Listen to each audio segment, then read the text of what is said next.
Welcome back to Every Way Woman. So I want to continue the dialogue on the expectations of women, especially women who are middle-aged. Mm-hmm. I know, Amber, you and I were talking about that. Mm-hmm. And I told you, what is middle-aged? I don't know. I mean, okay. I was hoping we had that's what I'm wondering. Okay. And it's like, how are we even, classifying middle-aged now? If 30 is the new 20, is middle-aged 60? Wisdom. Mm-hmm. When you got that wisdom. Well, I got the wisdom when I'm not middle-aged. I'm not ashamed of my age, no, but I did turn 34, so I don't know if is that middle age. You're on the brink of it. You're knocking on middle age. No. You don't hit middle age till you're about 45. Cheryl, are you middle age? 45. No, I'm right here with Amber. You're knocking on it. But I am looking into the rim. You're looking over the edge. I will tell you, it is 45. It is the forgotten stage of a woman's life. 45. What do you mean it's forgotten? Because our roles change so much. Yeah. Our roles have changed. Our mothers used to be younger. Yeah. They used to, how old are your moms? My mom is still in her 60s. Wow. Do you know how many moms I know who are in their 60s that have teenage kids? Middle age has changed. Well, because we put our careers before the family, then they had a family later in life, and now middle age just happened, and we're in a whole another place of our lives. I'm not changed because of technology and everything. So everybody's trying to stay young on the computer. And it depends on what culture you grew up in. Yeah. And what technology you live with. But Cheryl, I wonder, do you have any sense of the expectations that you're, facing? You just got a new house. Yes. I mean, that's a huge responsibility. And I want your job.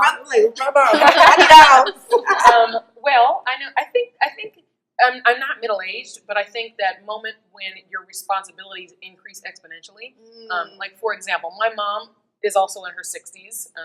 Fortunately, the later half of the 60s. I say fortunately because my dad passed away when he was 66. So to even just surpass that, I think is a good thing. But then I look at her and it's like, she's independent now, but I can, I can see the, the aging starting to set in, and I know that, like, my sister and I live nearby, and we're trying to get her to move closer to us because so you can look in after her. So we can look in on her. I mean, she's already been a cardiac patient, so we've already had to look after her in that response. And fortunately, she's healed from that, but we always worry. Do you have a fear of taking care of your mom, or?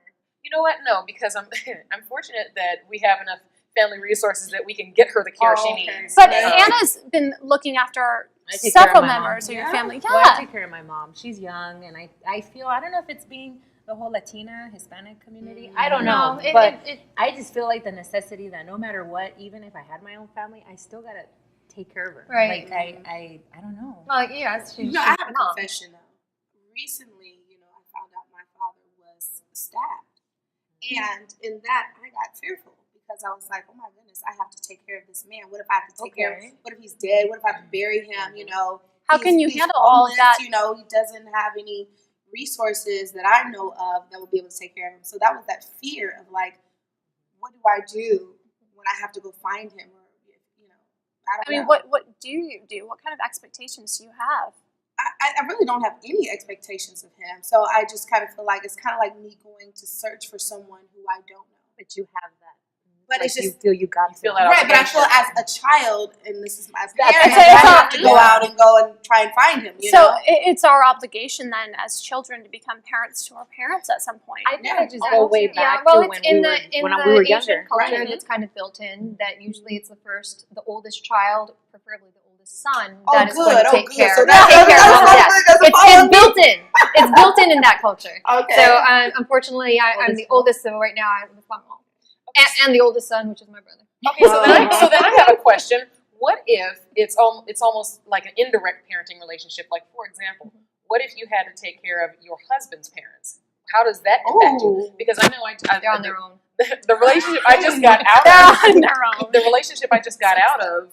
My ex-boyfriend. He was the oldest son of 8, but his parents were largely dependent upon him, and I just looked at my future. That's huge. I looked at my future of, especially, taking care of his mom. Now, she has daughters, but quite frankly, I felt like the burden of her care was going to fall to me. And the prospect of that was... Well, I think the whole prospect of those obligations, expectations is terrifying. I can hardly handle my life as it is in my 20s, but to be expected to care for my own family, my husband, and my parents, and my husband's parents...